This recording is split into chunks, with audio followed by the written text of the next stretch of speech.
муштани тоҷик Баҳодур Усмонов сеюмин рохати бозиҳои олимпии Парижро аз миёни варзишгарони тоҷик ба даст овард.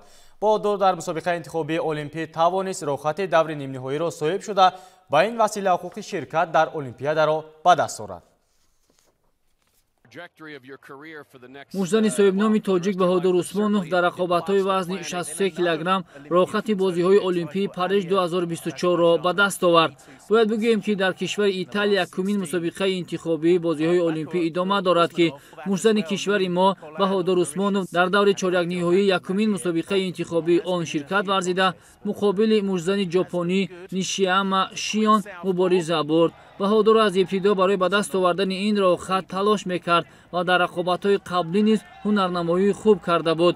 намояндаи кишвари ҷопон 23 сол дошта муҷзани соҳиби истеъдод аст, аммо Баҳодур баҳодурона мубориза бурда дар ниҳоят ғалаба ба даст овард. бояд бигӯем ки дар аввалин рақобати худ Баҳодур зери вазни 63 килограмм намояндаи Маврикий Луис Колинро бо ҳисоби 4-1 шикаст дода буд. дар даври дуюми мусобиқа иштирокчии бозиҳои олимпӣ ва ҳамзамон қаҳрамони Осиё Баҳодур Усмонов бо намояндаи Марокаш Нодир Абдулҳақ нерӯсанҷӣ карда музаффарият ба даст овард. ин муҷзани соҳибтаҷрибаи тоҷик дар даври сеюми якумин мусобиқаи интихобии бозиҳои олимпӣ намояндаи Куба Эрисланди Алваресро мағлуб намуд.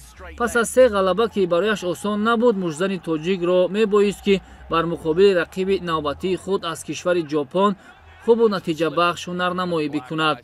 раунди аввал бо бартарии андаке ба суди Баҳодур Усмонов хотима ёфт. дар раунди дуюм рақобат миёни ин ду муҷзан боз ҳам шадидтар сурат гирифта ва Баҳодур зарбаҳои ҳадафраси худро ба сару рӯи рақиби ҷопонии худ ирсол мекарду ҳамзамон тавассути ҳаракати пойҳои худ мувозинатро нигоҳ медошт.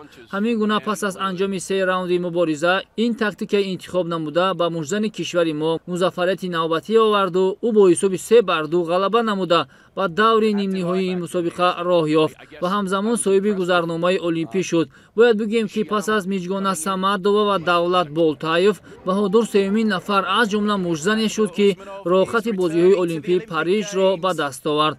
Тоҷикистон то ба имрӯз 3 рохати олимпӣ дорад ва ҳамааш аз намуди бокс мебошад. ин шумора метавонад боз ҳам афзоиш биёбад дар сурате ки шоми имрӯз намояндаи дигари Тоҷикистон Асрор Воҳидов низ бар ҳарифи қазоқистонии худ ғалаба ба даст биёраду рохати олимпиро соҳиб бишавад.